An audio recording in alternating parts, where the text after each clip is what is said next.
여러분들은 어떻습니까? 여러분들은 예수님을 믿은 다음에 믿음이 흔들렸던 적이 있습니까? 믿음의 회의가 들고 믿음이 흔들린 적이 있습니까? 우리 옆 사람에게 한번 물어볼까요? 당신은 살면서 믿음이 흔들린 적이 있었습니까? 이렇게 한번 여쭤보죠.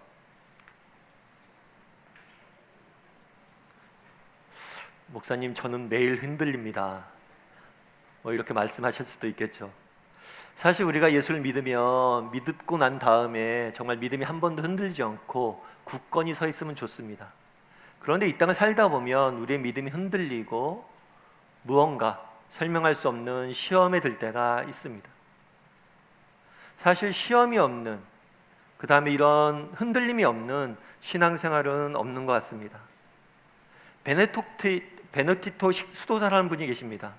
이분은 내가 예수를 믿는데 어떻게 이렇게 시험에 빠질 수 있을까 해서 시험으로부터 더 이상 시험에 빠지지 말아야지 생각하고 속세를 떠나서 동굴 속으로 들어갔습니다. 동굴 속으로 들어가서 3년 동안 동굴 안에 생활을 해요.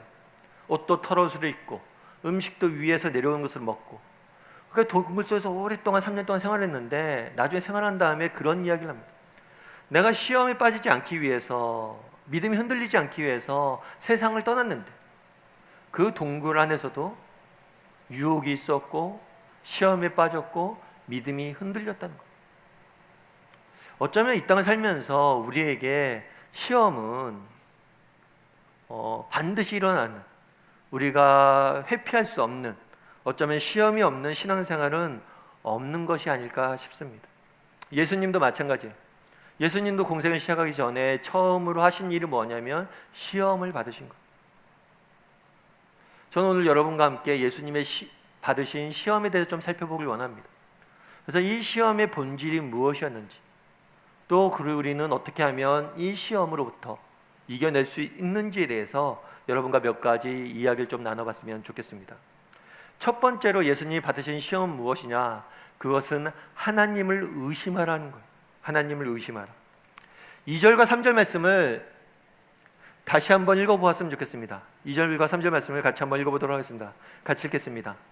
40일을 밤낮으로 금식한 후에 줄이신지라 시험하는 자가 예수께 나와 이르되 내가 만일 하나님의 아들이거든 명하여 이 돌들로 떡덩이가 되게 하라. 예수님께서 40일 동안 광야에서 지내셨습니다. 특별히 이때는 금식을 하면서 기도를 하셨어요. 그래서 40일 동안 아무것도 드시지 못했기 때문에 매우 굶주리셨다라고 성경은 말합니다. 이렇게 매우 굶주리셨을 때 시험하는 자 사단이 찾아와서 예수님에게 말합니다. 뭐라고 말하냐면 이르되 내가 만일 하나님의 아들이거든 명하여 이 돌들로 떡덩이가 되게 하라. 사단이 계속해서 예수님에게 시험을 합니다. 그런데 사단이 예수님을 시험할 때 반복해서 쓰는 표현이 있어요. 그 표현은 뭐냐면 만일 내가 하나님의 아들이거든 이라는 표현. 묻는 거죠. 네가 하나님의 아들이잖아. 그런데 네가 왜 지금 배고파? 네가 왜 지금 고통당해? 왜 지금 너에게 어려운 일이 있어? 라고 묻는 거예요. 여기서 우리는 세상이 주는 시험의 근본적인 특징을 알 수가 있습니다. 그것은 뭐냐면 세상은 끊임없이 하나님과의 관계를 의심하라는 거예요. 야, 너 예수 믿는다며. 너 그렇게 교회 열심히 다니잖아. 그런데 왜 네 삶이 그래? 네 삶에 왜 고통이 있어? 네 삶이 왜 배고파? 네 삶이 왜 굶주려? 네 삶이 왜 아파? 네가 하나님의 자녀라면 그러면 안 되잖아. 반대로 우리 삶이 형통할 때는 어떨까요? 야, 봐봐. 너 하나님 안 믿어도 그렇게 잘 나가잖아. 그런데 왜 뭐하러 예수님 믿으려고 그래? 하나님 없어도 너 잘 살 수 있어. 인생에 어려움이 있을 때나 어려움이 없을 때나 항상 세상은 우리를 시험합니다. 유혹합니다. 무엇이라고 유혹합니까? 하나님을 의심하라는, 하나님의 관계를 의심하라는. 이에 대한 예수님의 답변은 무엇일까요? 4절 말씀을 같이 한번 읽어봤으면 좋겠습니다. 4절 말씀을 같이 읽겠습니다. 예수께서 대답하여 이르시되 기록되었으되 사람이 떡으로만 살 것이 아니요 하나님의 입으로부터 나오는 모든 말씀으로 살 것이라 하였느니라. 떡으로만 살 것이 아니다 표현하고 있습니다. 떡으로만이라고 표현되고 있어요. 예수님이 이 땅에 오셔서 우리가 경험하는 아픔들을 다 경험하셨습니다. 이 땅을 살면서 떡이 얼마나 중요한지 아셨어요. 떡이 없어서 그도 너무나 굶주리고 배고프고 아프고 고통당하셨어요. 떡이 소중한 것을 아십니다. 그런데 다만 우리가 떡으로만 살 수 없고 하나님의 말씀으로 살아야 된다는 거예요. 달리 이야기하면 떡이 전부가 아니라는 거예요. 눈앞에 보이는 고통이, 눈앞에 보이는 아픔이, 눈앞에 보이는 어려움이 전부가 아니라는 거예요. 그 뒤에서 일하시는 하나님이 계시다는 거예요. 아니, 지금 당장 고통이 있지만, 어려움이 있지만 우리에게 주신 약속의 말씀이 있다는 거예요. 그 약속의 말씀을 붙잡고 살아야 된다는 거예요.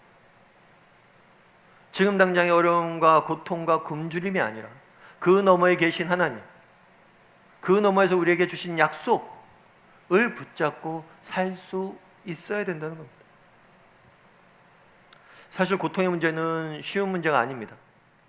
세상에 많은 사람들이 기독교를 믿지 않는 이유 중에 하나는 이 고통의 이유를 듭니다. 세상을 한번 보세요. 이 세상에 얼마나 악과 고통이 많습니까? 하나님 계시다면 왜 인간이 이렇게 악과 고통 속에 고통당하게 두시는 걸까요? 하나님이 선하지 않거나 아니면 하나님께서 이 고통을 없앨 능력이 없거나 둘 중에 하나일 거예요. 정말 사람들을 이렇게 고통당하게 하시는 하나님이라면 그분이 존재하고 계셔 전 믿기 싫어요. 하나님이 계시다면 왜 고통이 존재하냐는 거예요. 근데 우리가 여기서 기억해야 될 것이 있어요. 첫 번째로는 뭐냐면 세상 사람들은 진화론을 믿습니다.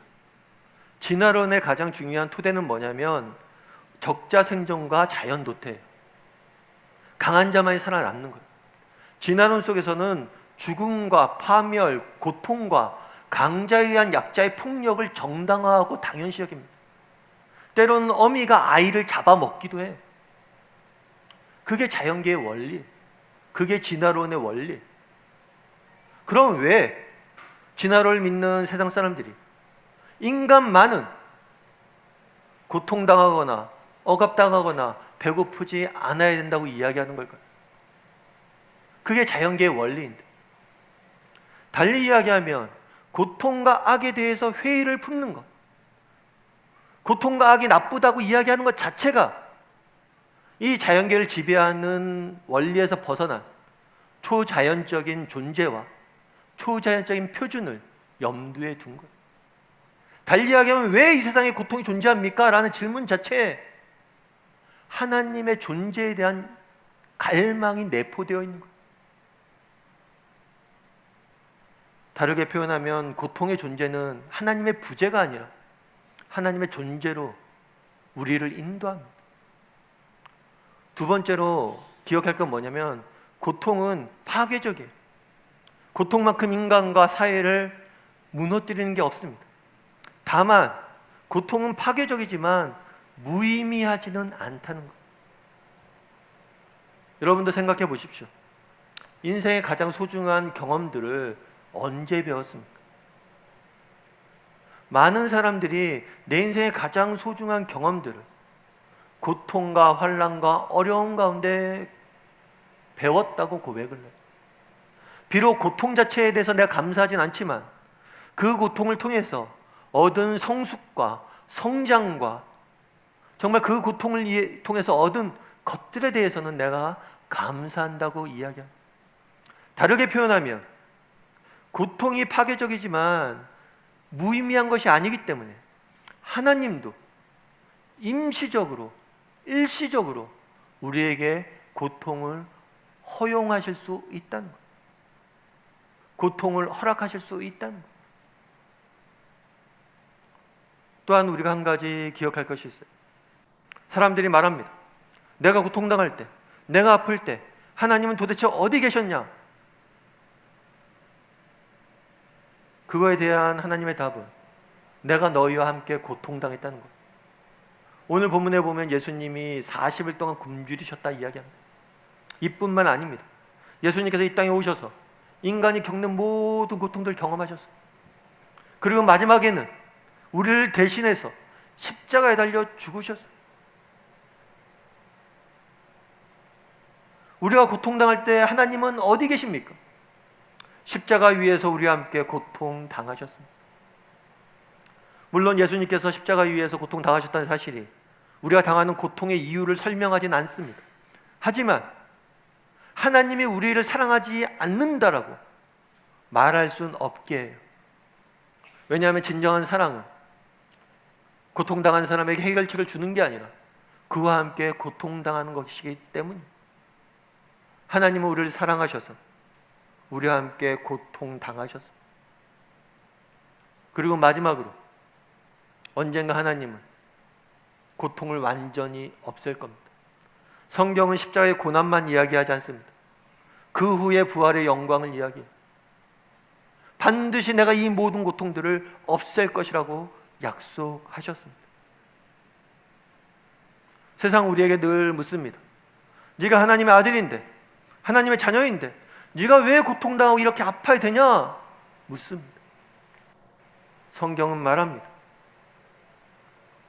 하나님께서 우리가 고통당하실 때 우리와 함께 계시다. 하나님께 특별한 목적과 계획이 있어서 임시적으로 이것들을 허락하셨지만 언젠간 완전히 없애주실 것이다. 언젠간 이 고통의 의미를 깨닫게 될 것이다. 떡으로만 살 것이 아니라 하나님의 말씀으로 살라고 이야기합니다. 눈앞의 고통이 전부가 아니라 하나님의 주신 약속을 붙잡고 살라는 것. 제가 아는 집사님 한 분이 계십니다. 이 집사님은 아버님은 믿음의 집안에서 이렇게 태어나셨어요. 근데 어머님은 불교 집안에 태어나셨어요. 근데 아버님이 젊어서 사업을 하셨는데 사업이 굉장히 잘 되셨나 봐요. 그러다 보니까 자연스럽게 교회를 떠났어요. 그래서 어머니도 불교 집안 분이시고, 그래서 집안 전체가 예수님을 안 믿었어요. 그런데 이 집사님은 어려서 홀로 교회를 다니셨어요. 그러다가 어느 날 집이 아버지가 하시는 사업이 어려워집니다. 동업자가 배신하는 바람에 어려워져서 집안이 망하게 돼요. 집안이 망하자 자연스럽게 또 온 집안이 교회로 인도하심을 받게 됐어요. 근데 집안이 망하고 너무 어려워졌죠. 그래서 돈이 없어, 차비가 없어서 2시간 넘게 된 학교를 걸어 다닐 때도 있었고, 하루 종일 라면 한 봉지로 때워야 될 때가 많았어요. 정말 그런 상황 속에서 내게 남은 거 공부밖에 없다. 공부를 해야겠다. 열심히 공부했어요. 공부만이 탈출구다. 열심히 공부를 해서 이제 대입을 치릅니다. 그런데 대입을 치렀는데도 떨어져요. 자기가 원했던 대학에. 그런 다음에 이 집사님이 너무 낭망을 했어요. 낭망을 하고 있는데 그때 성경을 보는데 이 말씀이 그렇게 다가왔대요. 그 말씀이 뭐냐면 누가복음 6장 35절 말씀이에요. 그는 은혜를 모르는 자와 악한 자에게도 인자로우시니라. 은혜를 모르는 자, 악한 자에게도 인자롭다. 그들도 사랑하신다는. 하물며 정말 내가 하나님의 자녀인데, 하나님이 날 사랑하시는데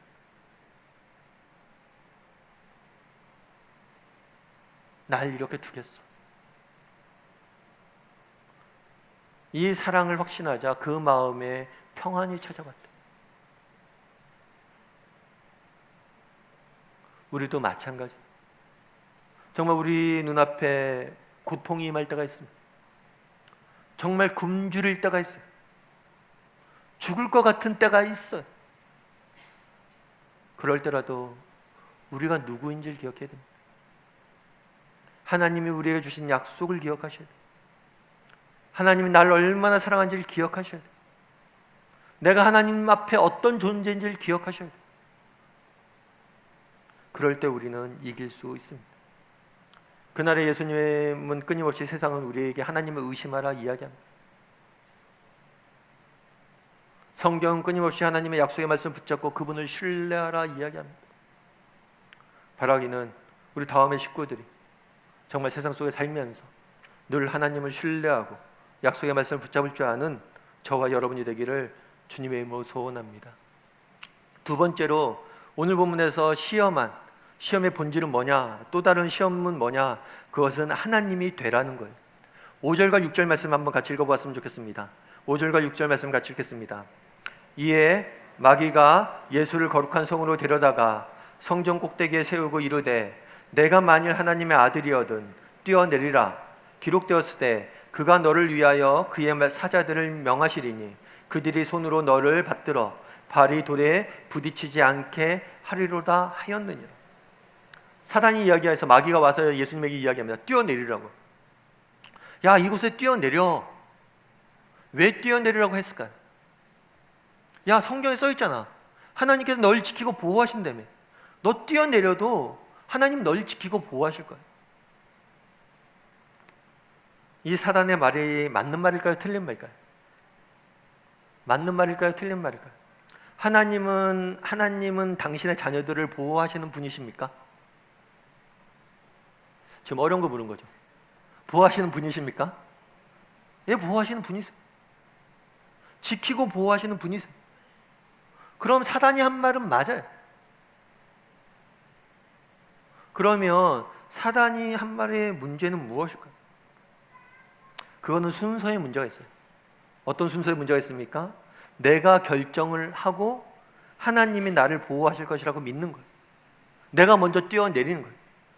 하나님의 뜻을 구하고 하나님의 뜻에 순종하는 게 아니라 내가 모든 것을 결정하고 내가 모든 것을 판단하고 내가 행한 다음에 하나님의 도우심만 구하는 거예요. 달리 이야기하면 이렇게 내가 이런 식으로 결정을 하게 되면 하나님이 아니라 내가 원하는 것을 이루는 수단일 뿐이에요. 달리 이야기하면 그날의 사단이 이야기한 건 뭐냐? 네가 하나님이 되라는 거야. 네가 모든 것을 결정하고 판단하고 행하라는 거야. 야, 네가 뛰어내려봐. 하나님 널 보호할 거 아니야. 그럼 세상 사람들이 널 보고 어떻게 생각했어? 야, 저런 기적을 행하다니. 야, 저 사람 대단한 사람인가 보다. 저분이 바로 메시아인가 보다. 기적을 행하고 내 능력을 나타내고 네가 너의 능력을 보여. 그럼 훨씬 더 네가 이루고자 하는 것들을 쉽게 이룰 거야 라고 유혹하는 거야. 그러자 예수님은 뭐라고 답합니까? 7절 말씀 한번 같이 읽어볼까요? 같이 읽겠습니다. 예수께서 이르시되 또 기록되었으되 주 너희 하나님을 시험하지 말라 하였느니라. 하나님을 시험하지 말라. 네가 하나님의 위치에 도전하지 말라. 하나님의 하나님 되심을 인정하라는 거야. 그분이 만약에 하나님이라면 우리가 그분에게 맞추어야지 하나님이 우리에게 맞추어서는 안 됩니다. 그날에 사단이 유혹한 건 무엇입니까? 네가 하나님이 되라는 거예요. 네가 선택하고 결정하고 네 인생을 네 뜻대로 네 마음대로 네가 옳다고 믿는 대로 살라는 거예요. 우리는 어떻습니까? 정말 우리의 삶 가운데 하나님이 하나님 되어 있습니까?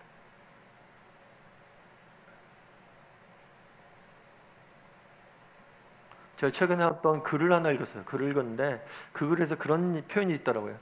자기가 어렸을 때는 뭐든지 다 혼자 하고 싶고 혼자 결정하고 싶어서 안달이 났었대. 사실 그렇죠. 우리도 어렸을 때 부모님 잔소리 좀 그만 듣고 내 뜻대로 내 마음대로 좀 하고 학교도 이제 졸업하고 사회 나가서 내 마음대로 좀 살아야지 이런 생각들을 많이 했대. 그런데 지금은 돌이켜보면 너무 힘들대요. 뭐냐면 내가 결정해야 될 것들 그 결정에 대해서 책임지는 일들이 너무 힘들대. 과거에는 내 마음대로 다 하고 싶었는데 지금은 누군가 결정해 줬으면 좋겠대. 참 그 말을 그 표현을 보면서 많이 공감이 갔습니다. 성경은 이야기합니다. 그날의 사단은 이야기해요. 네가 하나님이 되라. 괜찮습니다. 여러분, 우리가 하나님이 되어서 우리의 인생의 문제를 우리의 인생길을 내 뜻대로 내 생각대로 내 판단대로 내가 옳다고 믿는 대로 결정하고 행해서 그 결과가 어땠습니까?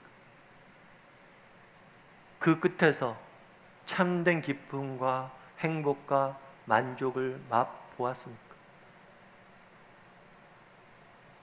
그날에 왜 성경은 하나님이 하나님 되게 하라고 이야기합니다?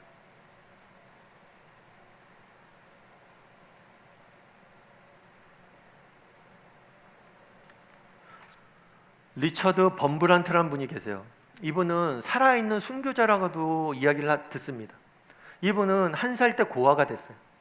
한 살 때 고아가 돼서 자라셨죠. 원래는 유대인이에요. 유대인인데 한 살 때 고아가 되다 보니까 기독교 교육을 얻어서 못 받았어요. 그래서 무신론자로 살았습니다. 그러다 나중에 성경을 읽다가 감동을 받아요. 그래서 청년의 때 그리스도인으로 개종을 하게 됩니다. 그래서 기독교인이 되었어요.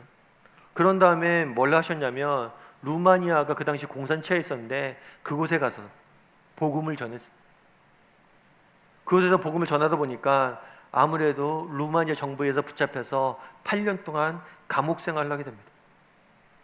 그런데 루마니아 정부가 8년 동안 감옥에만 넣어둔 게 아니라 온갖 고문을 자행을 해요. 척추와 뼈가 부러집니다. 12군데 칼자국이 남아있어요. 18군데 화상을 입었어요. 온몸이 상처투성이에요. 8년 동안. 근데 8년이 지나서 풀려나게 됩니다. 풀려나게 돼서 이렇게 쭉 그런 이야기를 적는데 간증을 읽는데 그런 얘기를 해요. 8년이 지난 다음에 풀려나서 아내와 함께 기도했던 게 있대요. 그 기도했던 내용이 뭐냐면, 하나님, 만약에 감옥에서 제가 또 할 일이 있다면 저를 다시 감옥에 보내주십시오. 감옥에서 제가 정말 할 일이 있다면 감옥에 보내달라고 기도를 했다. 물론 쉬운 기도는 아니었다고 하더라고요. 부부가 손잡고 기도를 하는데 이 기도를 할 때마다 둘 다 머뭇거리고 떨리고 그랬다. 결국에 그분은 또다시 감옥에 들어갑니다. 6년 동안 또다시 옥고를 치르게 돼요. 그런 다음에 자유의 몸이 돼요. 어떻게, 나라면 어땠을까? 나라면 다시 감옥에 보내달라는 기도를 할 수 있었을까? 나라면 할 수 있었을까?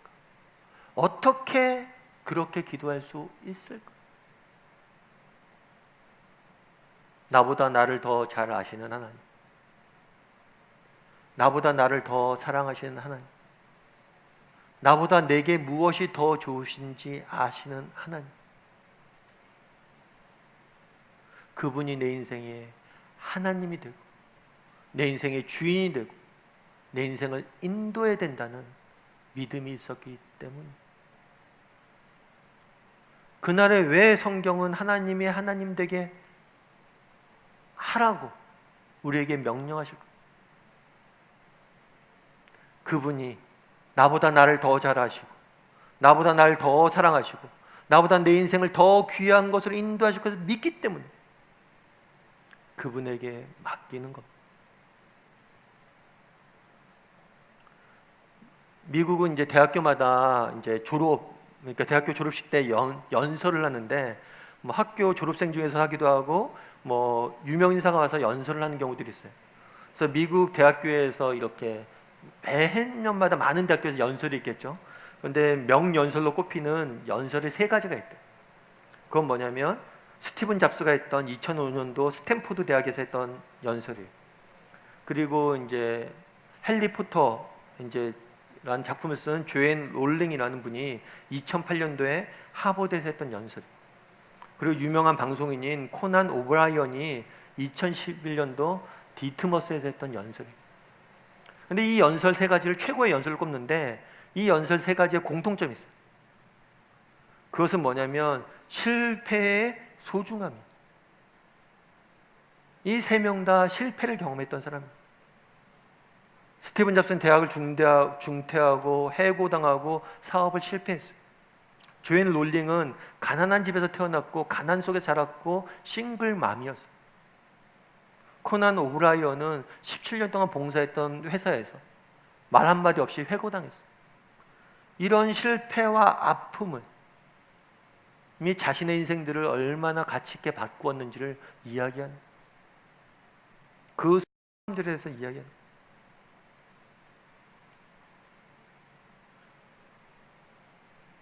비록 실패가 아픔이 있었지만 그것들 통해 더 많은 것을 배웠다는 거죠. 우리 하나님은 우리보다 우리를 더 잘 아십니다. 우리보다 우리를 더 사랑하세요. 우리보다 우리에게 더 귀한 것을 주길 원하십니다. 그래서 때로는 우리가 원하지 않는 길 인도하실 때도 있어요. 하지만 분명한 사실은 무엇입니까? 그분이 우리를 우리보다 더 잘 아시고 사랑하신다는 것입니다. 바라기는 우리 다음의 식구들이 하나님을 하나님 되게 했으면 좋겠습니다. 정말 그분에게 우리 인생의 주권을 맡기고 정말 그분을 신뢰하고 정말 그분이 원하시는 게 무엇인지 분별하고 정말 그것들을 행하려고 노력할 줄 아는, 그래서 우리 인생이 하나님의 하나님 되시게 하는 저와 여러분이 되기를 주님의 이름으로 소원합니다. 세 번째로 그날에 예수님이 받으신 시험은 무엇이었냐? 하나님을 잊으라는 것. 우리 8절과 9절 말씀 한번 같이 읽어보았으면 좋겠습니다. 8절과 9절 말씀 같이 읽겠습니다. 마귀가 또 그를 데리고 지극히 높은 산으로 가서 천하 만국과 그 영광을 보여 이르되 만일 내게 엎드려 경배하면 이 모든 것을 내게 주리라. 마귀가 원래 사단이 무엇을 했냐면 지극히 높은 산으로 가서 만국과 그 영광을 보여줬다 이야기합니다. 우리가 우선 여기서 인정해야 될 것은 무엇이냐면 세상은 그 나름의 영광을 간직하고 있다는 거예요. 이 세상은 타락했습니다. 하지만 하나님께서 이 세상을 창조하실 때 만들었던 그 창조의 영광이 남겨져 있어요. 그래서 미모, 지혜, 부, 성취, 이 모든 것은 나름의 영광이 있습니다. 그리고 이것들이 주는 유익이 있어요. 이것들은 우리가 이 땅에서 사는데 반드시 필요하고 소중한 것들입니다. 기독교인이 되었다고 해서 미모나 지혜나 부나 성취와 성공과 무관하게 살라고 성경은 말하지 않습니다. 이것들이 우리 인생에 소중하고 가치 있고 의미 있는 것입니다. 이것들이 가지고 있는 영광이 있음을 성경은 말하고 있어요. 따라서 우리도 이런 것들을 소유하고 누릴 수 있어야 됩니다. 그런데 문제가 있어요. 오늘 본문에 보면 뭐라고 되어 있냐면 천하 만국과 그 영광을 보여줬어요. 그런데 뭐라고 표현하냐면 만일 내게 엎드려 뭐하면? 경배하면 되어 있습니다. 달리 표현하면 그것을 경배하면 안 돼요. 달리 표현하면 그것이 전부가 되면 안 돼요. 우리에게 필요한 것들이 있습니다. 우리에게 좋은 것이 있습니다. 우리에게 선한 것이 있습니다. 그런데 그것이 우리에게 전부가 될 때 그 선한 것, 좋은 것, 소중한 것들은 가장 파괴적일 수가 있어요.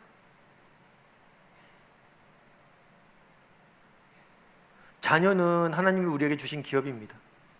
그리고 자녀를 키울 때 느끼는 기쁨만큼 소중한 것들은 없습니다. 그래서 우리는 자녀를 사명으로서, 소명으로서 키워야 돼요.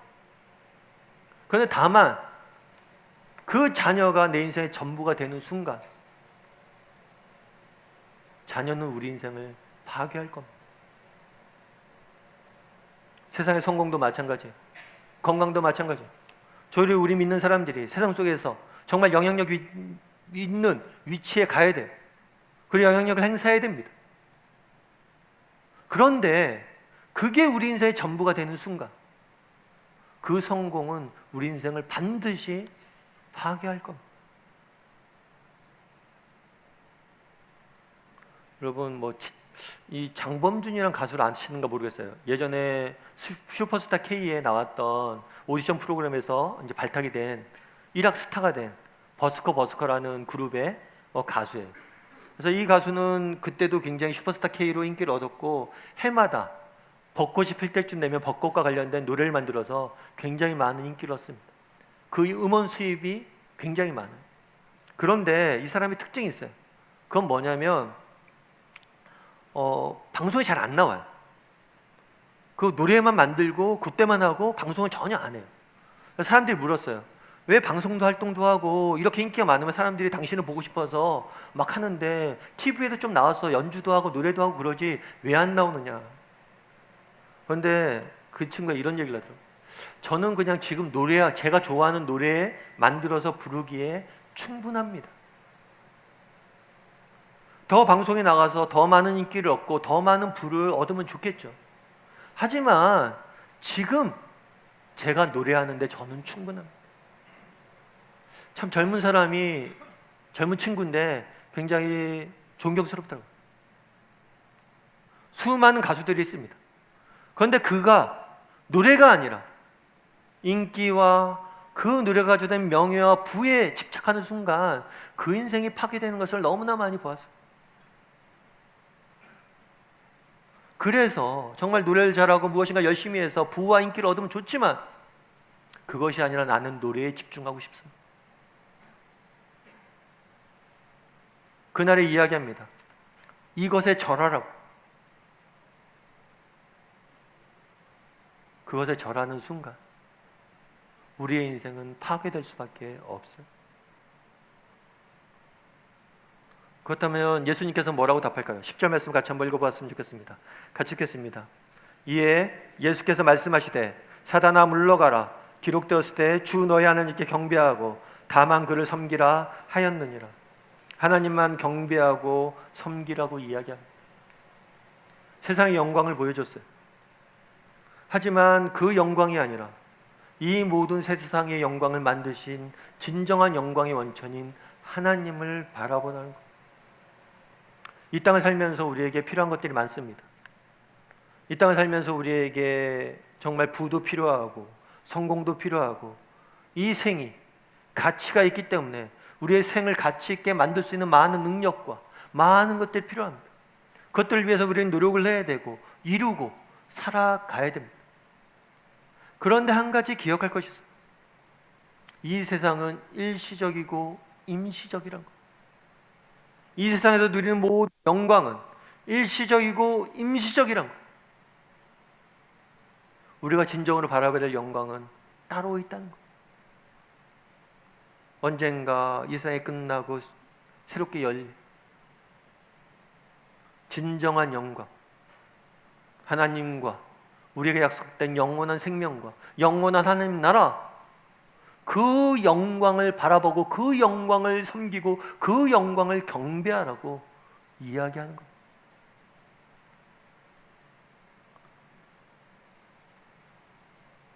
성경은 이 땅의 것들이 얼마나 소중한 건지 압니다.